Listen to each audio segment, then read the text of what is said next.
Hello everybody and welcome to another Learn to Play guide here for Spirit Island, where we are taking you through every spirit in the game and kind of talking through the first few turns. I actually had someone reach out when I was streaming and being like, so how do you approach winning Spirit Island? Because I have a hard time winning. You just kind of play until the things are gone. Yeah, and that's kind of like where this is, because I think that like Spirit Island, it's very easy to know, kill the invaders. But like, how do you do it in a way that you're able to get ahead of the game and like actually win? So that's kind of the idea here. We're going to talk through the first few turns, and you're going to kind of see it in action. We have the game set up for single player, and honestly, when you play multiplayer, you kind of handle your own island anyway. Yeah, for the most part. Some people might jump and be like, hey, I can handle that for you, or you can ask like, hey, can you do this for me? But for the most part, yeah, you're like, you have your own general, maybe not necessarily even your island, but like your area. Yes, yeah. Because, someone might be playing, like, the Hypno Toad, and then they've got their little area that they're doing. Yeah, or the ocean. It's like, it's like all that, like, push people into me, Yeah, but you got, like, your own little designated area. Yeah. This is my video to lead for this one, because it's Lightning Swift Strike. This is actually probably realistically my most played spirit. Especially because it was the one times we played Scotland. Yeah, it was kind of my choice when we were doing the higher difficulties. However, I actually played with an aspect, but this is aspectless. This is just the basic one that you'll find in your Spirit Island core set. Lightning Swift Strike, the reason why I like him is I'm an aggressive player at heart. I like to just like win the game before the game beats me. And the Lightning Swift Strike special rule is Swiftness of Lightning. For every feather element you have, you may use one slow power as if it were fast. Power cards or the innate power, which is down here. And we can use that when we hit 3 fire and 2 feather to destroy towns. That's kind of the baseline. And it does scale up to, like, blow up cities, then potentially blow up cities, town, city on the higher end. Yeah, most games you're getting the second tier. You might get to the third tier, but you're probably not getting the fourth one. Yeah, and realistically, the big power of this guy is that he ramps up card plays quicker than the other spirits. Like, as soon as reveal one of these, we're going to have 3 card plays.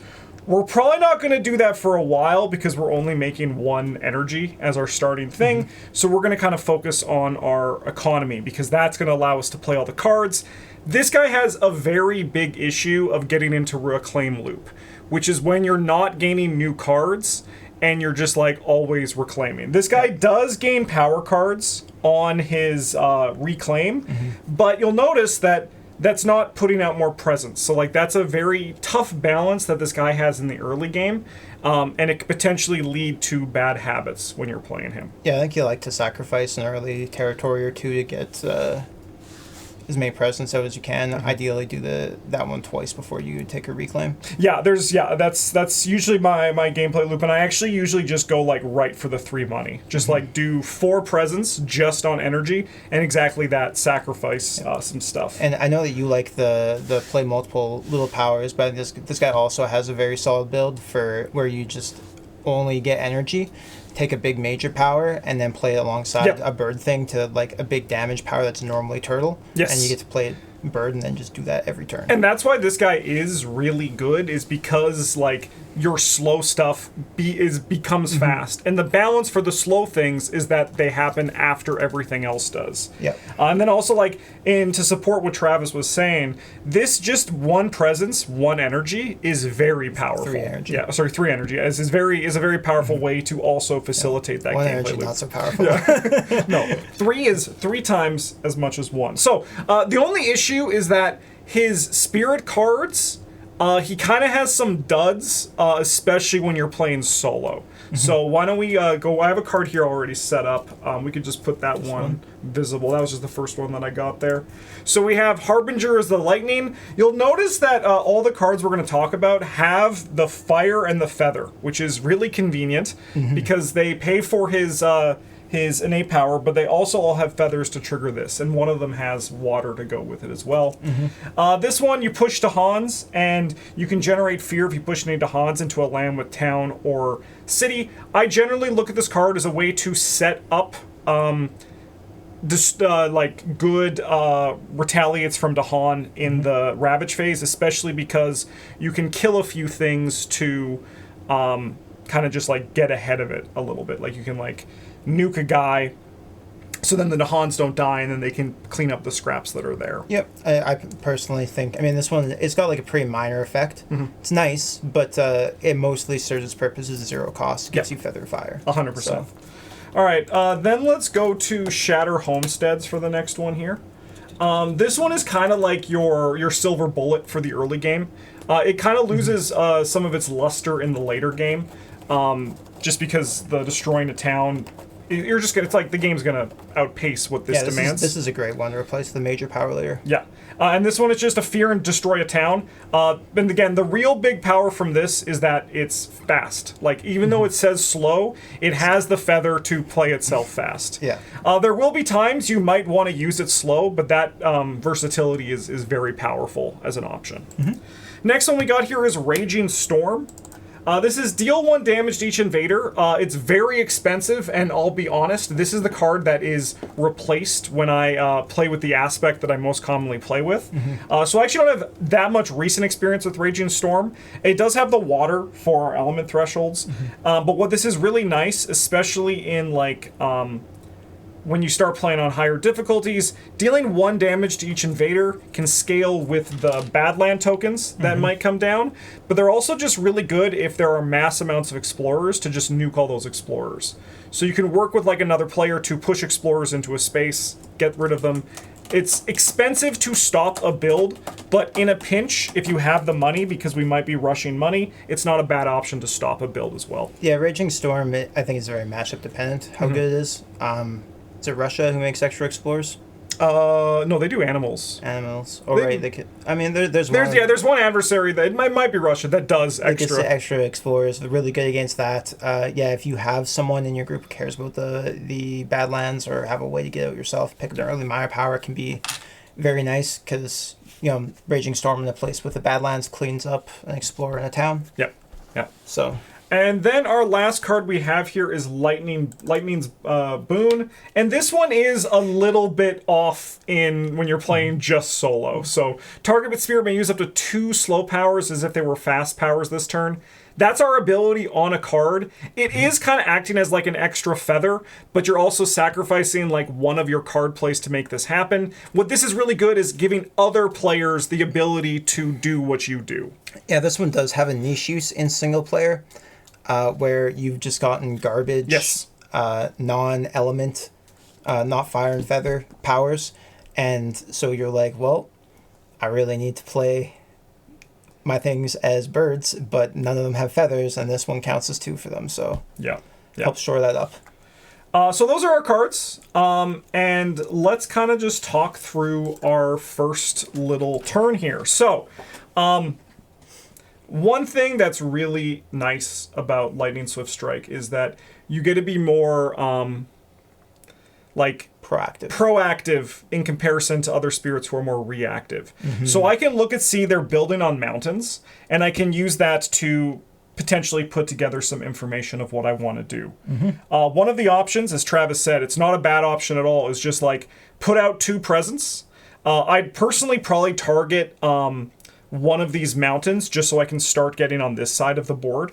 And then also it makes it so it's like, I sometimes like to, this is like my own personal preference, but I like to put my presence in places that are getting ravaged on this turn to kind of push me to then like make that my hotspot and like my homestead, and I like defend it. That's not for everybody. That's just like a personal thing that I do. Either of these locations I think are really good for your first one because they give you access or range 1 from your sacred sites to every land except for one. If you choose the sands, you miss out on this mountain, and if you choose the mountain, you miss out on this forest. The other thing is it's not a bad option, so this is another consideration as well. Especially because like we have that Lightning Storm, the card that just gives power, and this one is like kind of just no, this is the one that's the Lightning's Boon. This is the one that's already there. Oh, okay. We kind of have this awkward thing where this card, we don't want to play it. So we're on one of our first 2 turns. We're going to only play 1 card because I don't want to spend the energy for just this one because we're not going to hit our threshold. There's no reason for us to do it. We have that slight awkward moment where our power card gain is on the reclaim. So we gain powers a bit slower than other spirits. So In a perfect world, I want to play like this twice, or this once, and then I reclaim. So I want to be able to play as many of my cards as possible before we do that and get a new power. Yeah, like here for the presence seems really good. I think there's also an argument to be made to set yourself up for a little bit of a combination of Raging Storm and Harbinger of the Lightning with this add 1 presence, gain 1 energy thing, where you would like just start spreading out a little bit. You would nuke one of these evaders, push the other Dahan into this place, and then next turn destroy the town that they build before they destroy the Ravage cleans up the other guy. Then your mountains are settled. However, I do like what Travis said, and an approach that's really good for this guy is sacrificing one of these locations and then just like cleaning up the mess afterwards. I think that that's a better way to get set up for the future, and this is something that Travis talked about in his video, setting up for the future, especially for a spirit that is, like, he's good in the early game, but he can play, like, you can either play a lot of powers, or as Travis said, big powers, and just do that again and again. Like, that's a very good gameplay loop. We scale up really well to that, and we can try to, like, rush that plan. Yeah, I do think, like, if you're going to give up a land for free, you want to be as early in the game as possible, because, it's increasing returns, right? The faster you get your presence out, the more turns you have to play those extra cards to get extra money, and you're going to get more benefit from it. So I personally almost always like sack a land on my first turn too, just to take like the greediest growth option. Yeah, I'm with it. So I'm gonna do the thing where we're gonna do the place 2 presence just to speed this up, and we are gonna do, just again, there's nothing wrong with this one, as Travis said. You're kind of sacrificing 1 land on like either of these like places that we go to. Yeah. So we're gonna go to this one again, just for my personal preference of I like to just have a place that I'm like, this is where I'm defending. It's going to bite me a little bit if they explore forests, but that's just something that I'll pick up. Just life. Yeah. So we'll gain 2 energy for our energy per turn. Hi, Russ. This is not the time for attention. And what we're going to do is we are going to play Shatter Homesteads for one of our 2 cards. And then we're going to play Harbingers of Lightning for our other card. So little. Oh yeah, these ones get tiny. Hi, buddy. This is not time for you. So we're taking these 2 cards because they're going to clean up the board and set us up for also... Oh, no, sorry. Yeah, no, that's the kind of the game plan we're going with here. We're going to kind of be doing a bunch of stuff. We're sacrificing this one for right now, but we're going to get some juice in the future. So, we're going to go to the fast actions, and I'm going to play neither of these fast. I'm not using my ability on the first turn. Whoa. On higher difficulties, it's more likely that you are going to want to do these because there's more towns on the board from the other setups, but right now, it's honestly looking a little bit chill. It is. So, they're going to build here and here, and then they're going to explore into wetlands. So I don't need to stress too much because we're well for covering both the wetlands, which is nice. Okay. We then go to slow actions. I'm going to start with the Harbinger of Lightning, and we're going to target from here into this location to push this Dahan in here, and then we're going to generate a fear because we pushed a Dahan to a land with a town or a city. Then we're going to, from this sacred site, target this town to destroy it, generating 2 fear, 1 from the card, 1 from the Dahan. And this is what I mentioned about this one. This Dahan is now going to clean up that guy during the next Ravage phase, which is really nice. It's free. Okay. So, we'll now go to the top of a new round, and we are going to keep this simple, and we are just going to keep this rocking. We're going to do the other, add a 2 presence at a range of 2, presence at 0, and we're going to cover this area that we cannot cover. And now, because we were able to spread so quickly, we have actually coverage all over our this island, which is really nice. Are there any other places you would look at putting presence? Because to me, that's like... I mean, like, The other option that I would consider doing is potentially, I probably still take the double presence, I guess, and just maybe take this to get the third card play rather than the third energy, depending on, I guess, how likely I am to want to use my power next turn or on the reclaim turn. Yeah, that makes sense. Because we've cleaned up the town here and we're not going to build here, probably gain the energy is the correct option. Yeah, and if you would do the add one presence, I would do in this area, Yeah. because then you can cover that forest. I think that's also a good line. Yes, say if they had explored into the forests or the sands instead, then it might have been better to take the third card play and have that as an extra, the innate power as an extra option. Yeah, for sure. Okay, we're now going to go into the fast powers, and I have to play cards. I get my energy. Nah, you don't need that.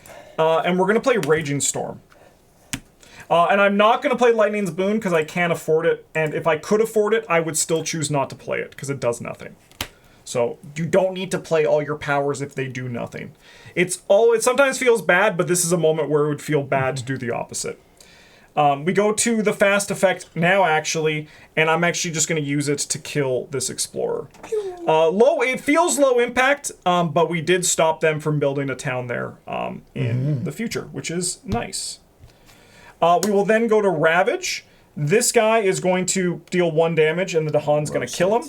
And then, as we mentioned, this place is going to be sacrificed, but, I mean, look at we have great board positioning. We're going to start making a good amounts of money, and now everything else from here is just going to kind of exponentially go up. Yep. We can either go to 3 card plays or 4 money, or both, which is also really good. Yep, no, I think this is a really good place to be set up. Depending, if you're unsure whether you want to go major powers or minor powers, you have access to higher tiers of energy if you decide you want a major power to clean things up. And you just have like a healthy economy if you want to get them extra card plays. Yep. Like 3 energies is plenty to be playing minor powers off of. And let's see where they're exploring into. Sands. All right. So, let's move all these over. And we're going to go to a start of a new round. Whoa. And this one is going to be our reclaim. So, we're going to reclaim our cards. And we're going to gain... So, this is actually a very good... Like Travis said, this is a very interesting time for where we're going to go for this decision point. Which is either, gaining a minor. The nice side for a minor power is that we could do like 2 and 2 and then reclaim and actually get 2 and 2 and reclaim.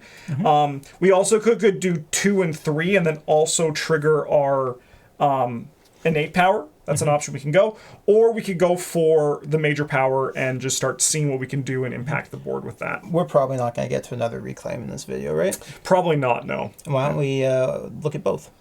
Oh, that's a great thing, because being true to myself, I would take the 3, like the minor, because I think the 3 and the 2 would be a good way to really chokehold the game down. Yep. But I love the idea of looking at both. Yeah, we can discuss both of them and see what you like. So let's go with the minor power. First card we have here is Here There Be Monsters. You may push 1 explorer, town, Dahan, generate 2 fear. If target land has any animal, generate 1 fear.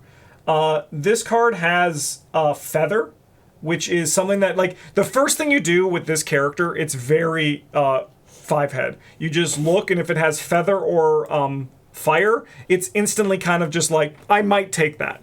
Like, even if the effect for this one is not bad, like, that's some good fear generation. Yeah, like, especially that's like, in single player. Yeah, that's 75% of my fear. I'm not excited to take it, but I wouldn't be upset if it's my only option here. We also have Twilight Fog Brings Madness. Add 1 strife, push 1 Dahan, each remaining Dahan takes 1 damage. This has a feather, so we're going to just note that right away. What I really like about this as a potential option is this card is actually secretly a defend. So, because we can use it to, say, for example, they're going to be ravaging here. We can't, because it has a range 1, we can actually just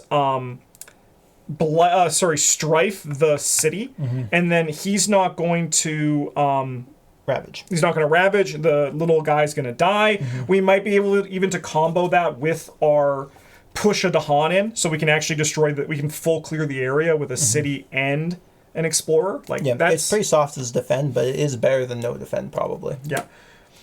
We have infested aquifers. Sorry. If target land has any disease, 1 damage to each invader. If target land is mountain or wetland, fear and add 1 disease.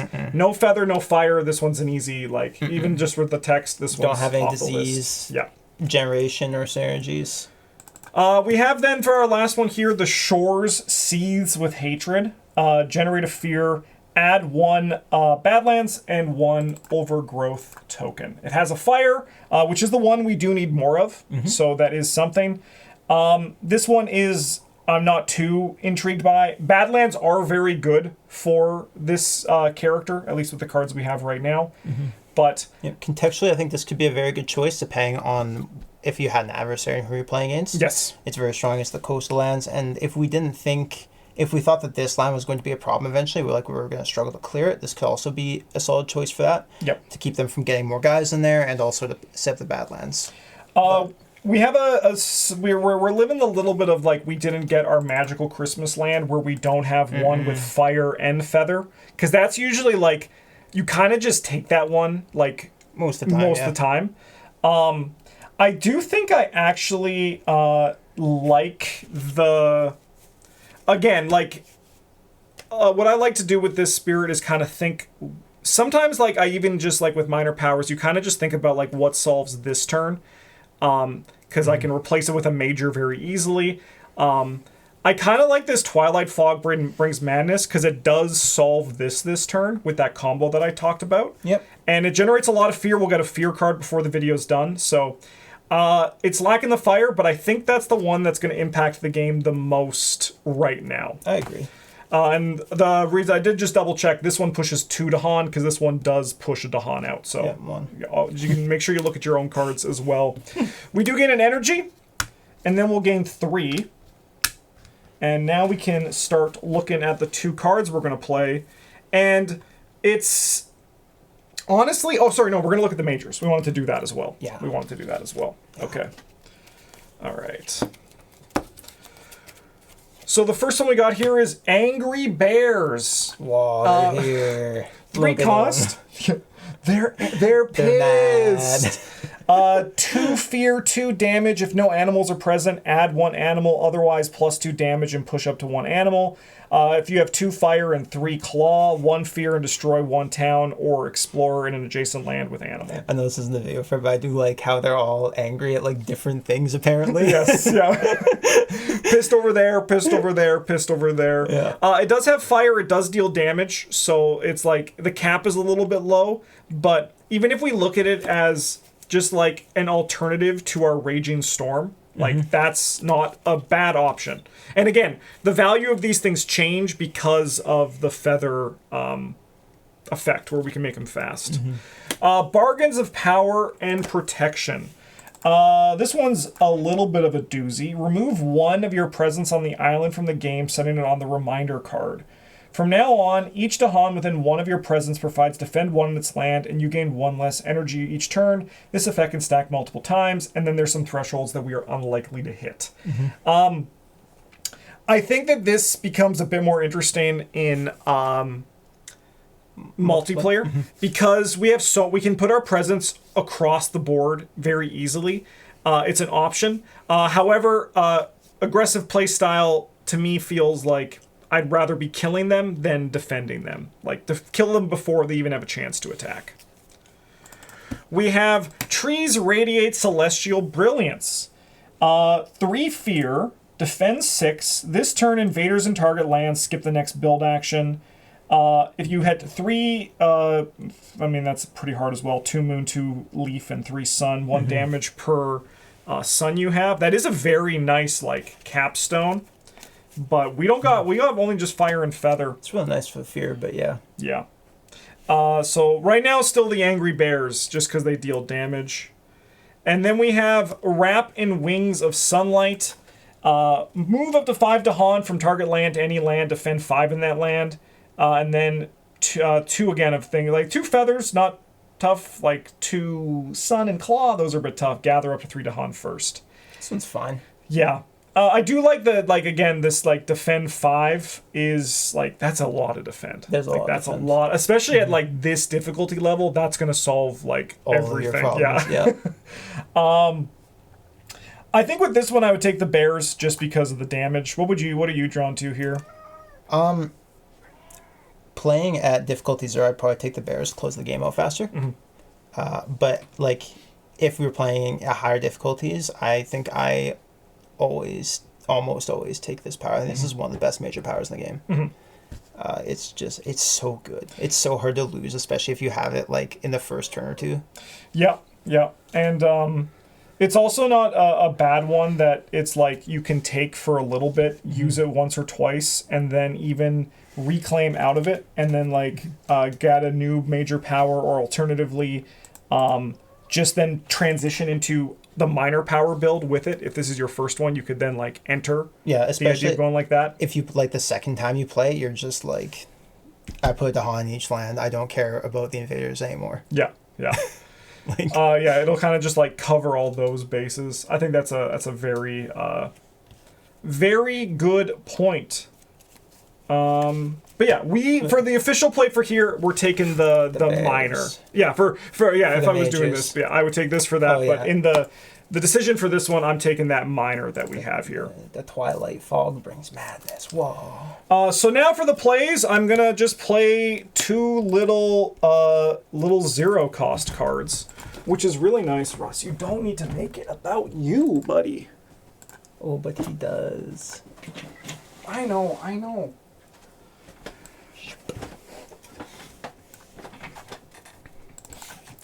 Okay, we have 2 feathers on our cards, which is really nice. So what we're going to do is we're going to start with this one.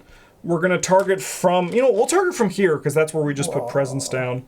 We're going to strife up the city. Here, I'll put it next to it. Then we push a Dahan out.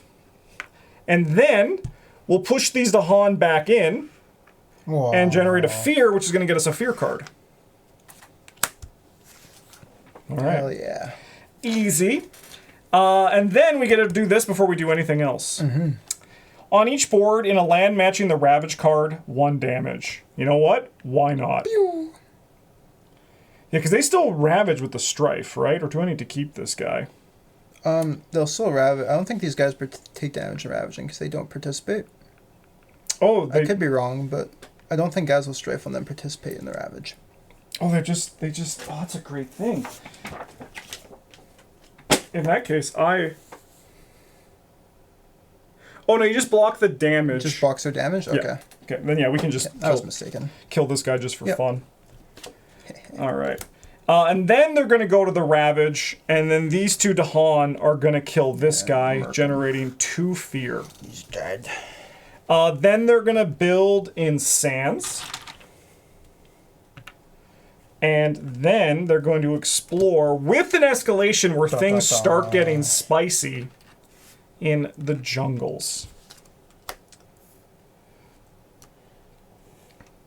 Okay, so if we kind of just look at where the board is right now, the areas that are coming are looking a little bit spooky, right? But I'm not worried. Honestly, we're going to play 3 cards next turn. We're going to be able to destroy some towns. We're going to keep this covered. Well, actually, all the towns that we want to destroy are going to be destroyed in this next bit. So that's really good. It's expensive, but we actually are going to generate enough cash for this. So we're going to go to the top of the round. And we're going to do the 2 again, because I want to hit 4 money and 3 cards. Whoa. And I'm going to just put these... It doesn't really matter. It does not, no. So let's just, go into the wetlands, because then we can have one in, every land, place. Right? Yeah. Safe. All right. We'll then generate 4 money. And we will then play... We're not even going to think about it. We're just playing every card we have here. You can't do that.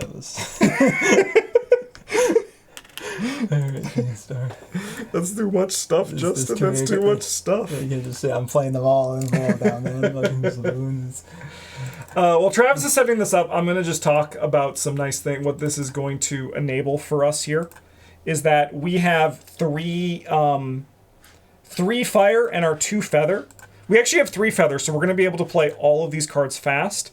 However, we're not going to do that because one of them is already fast, so it kind of already pays for itself. But you could. I could. So we're not going to trigger Lightning's Boon. I mean, I could technically use this, target myself, to then making them fast twice doesn't do anything, but it's kind of like making them fast. And then I can use one of these feathers to also make this fast. So what we're going to do is we're going to deal 1 damage to each invader here. So they're not going to build there. Roasted. He got the after poop zoomies. He did. We're then going to generate a fear and destroy a town here. So we'll generate 2 fear. Another fear card. Which is going to give us another fear card. I think this is again like the nice perk of this guy is I think this is the first one of these that we had 2 fear in because he's the most aggressive, which is also kind of crazy because we had one of the fear guys here. But you know. But it was Shadows. Yeah. So, Bringer of Nightmares is going to do, that's going to be a good one. So this one's done, this one's done, and then this one's done. And then the last thing we're going to do is we're going to use this because we can also make this fast, and we're going to destroy this town for 1 fear. Easy. All right, so it looked a little bit spooky, and like this is going to be our next big area, but you'll notice that we have a reclaim coming. So we're probably going to go for a major, and we're going to solve that problem is kind of like the perfect hope that comes. And if we don't, we'll still be able to, like, again, put the blight down because we'll eventually be able to get there. Yeah. Okay, so we'll do our fear card. Defend 1 in all lands. Eat even more ass, buddy. They're going to ravage. This guy dies. This guy only deals 1 damage. They're going to build a city here. Then they're going to explore and escalate into mountains. So normally, this is where we stop, but let's do 1 more reclaim. Sure. Just to kind of get that, and we're going to take a major here. So we get a reclaim card, gain an energy. And we're going to be at 7, so we can pay for pretty much every major power that exists. Yep. Yeah. So the first one we got here is Mists of Oblivion. 1 fear per town city this power destroys to a maximum of 4. 1 damage to each invader. 2 moons, 3 feather, 2 water. It deals 3 damage. That's very doable. We have Instruments of Their Own Ruin. Yeah, actually, if we look at it, we actually have that. With our, it's expensive. The Twilight Mists. But we also have, with the Twilight Mist actually just gets it gets it up for us. So yeah, and then like another card. Yeah, that's pretty sweet. Instruments of Their Own Ruin. Add 1 strife. Each invader with strife deals damage to other invaders in target land. 4 sun, which is hard, but 2 fire and 2 claw, which is manageable. Maybe not in this scope of this video, but instead invaders ravage and target land, they do damage. They damage invaders in adjacent lands instead of Dahan, and the land, Dahan and target land do not fight back. Probably not choosing that one here. We already have a Strife Adder. I don't think we need to add another one to that kit. Even if it does deal damage, it's not what we're here for. Unlock the Gates of Deepest Power. This has every icon. You know what? You gotta do a quick little check. You gotta check. No, just because we only have 1 card.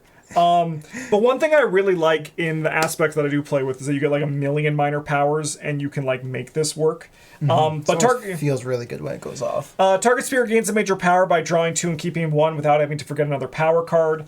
2 of all. Target spirit may now play the major power they keep by paying half its cost round up, or by forgetting it at the end of the turn and gains all elemental thresholds. That's just a free card. That's a very powerful. It's a free major power. Yeah. It's crazy.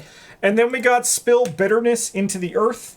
6 damage, add 2 Badlands or Strife and 1 Blight. In up to 3 adjacent lands with Blight, add 1 Badlands or Strife. 3 fire, 3 water, and up to 3 adjacent lands, 1 damage to each invader. The threshold's also pretty reasonable for us to meet. Yeah. Maybe 1 more water card. Yeah, I mean, it's expensive, but we do could have. hit it, yeah. We can't get there with both, though. We are one short to do that. I kind of like the Mists of Oblivion just because we can do that this turn. I'd probably we can get roll the with the threshold. Mists. Yeah. Yep. And then you just use that on this location. Oh, sorry, what did we forget? Honestly, we're probably throwing... there's a use case, so there's an argument for Lightning's Boon, because it just does nothing. However, one thing that is nice about it, as Travis mentioned, it can make our... If we get, like, a lacking on feather icons, this allows us to make things fast. But if you'll notice, every card that we got has a feather. So it actually is, like, even less useful here for that. I think there's, like, as Travis said at the start, getting out of this one is also better, but is also fine, but I would probably wait a little bit longer to do that. And then this one is also the Harbingers of the Lightning is also a pretty easy one to just kind of get rid of. But I would actually forget Raging Storm. This is the same card. It's the same card, but I can see a use case for me still using that to poke down explorers when they show up. That's fair. So that's why I would get rid of this one. Because if I had like one of these lacking a feather, I think I'd keep this. But right now, I'm feeling pretty all right. That's valid. I would prefer this one, I think, just for the cheaper symbols. Yeah. And this is also only for this specific one-player game. If there was another player, this one would not be on my... There's a lot of Can You Make My Turtles birds? Yeah, like that one is very much, you don't even touch that. But I would do this one just in this solo thing, and then we would destroy this thing, and we would honestly probably ride this to a pretty... Easy win, yep. Yeah, because at this point now... So we blow this up, then we reclaim, then we nuke this place. Yes, that's exactly what I was about to say. This is not a bad time to just like start just reclaiming and playing 3 powerful cards each turn. Reclaim move yourself, but like who cares? Yeah, because like you have a pretty good loop with just these 3 cards. Like the Harbingers of the Lightning, the Mists of Oblivion, and the Twilight Fog. Like that's a pretty like good 3 cards to play each turn just to like kill something, stop something from ravaging, and then like generate a bunch of fear in the process. Yep. Yeah. It's not a terrible time to transition into that. No, and it's like that's just what your energy does for you. Yeah, and then you just like keep rolling majors. It's also not bad to keep rolling minors, because if you get another 0, you can add to this loop. That's also really good. Yeah, no, it's also like I like rolling majors here too, where you just keep looking for like Talons of Lightning or something like that, and you know, if you don't hit one that matches your symbol, you just don't take it. Yeah, just don't take one. Yep. Or just keep getting rid of the cards that aren't part of your loop right now. Like these are easy things to get rid of. Yep. But yeah, no, that's a Lightning Swift Strike, and hopefully this kind of gave you some play pattern for kind of examples for what you look for, how you get ahead, and how you just end up choking the game out because they stand no chance against Lightning. Lightning fast. Lightning So fast. Russ, you having fun down there? Yeah? Oh, dude, that was a no. That sounded like a no. I'd be having more fun up here. Yeah, he's like, Us. yeah. Let me up! Let me up! Thanks for watching, everybody. I think the next one we have is going to be a Travis-led one. And I won't make you do the river unless you want to. You could do Nightmare if you want, or Rampant Spread, or I'll you do Bringer. you could fuck up everything and just do the ocean. Just take it from Bryn. I think I've played the ocean exactly once. Yeah. No, but that's all you need. He's such an easy character, right? Thanks for watching, everybody. We'll see you in a few weeks for the next one.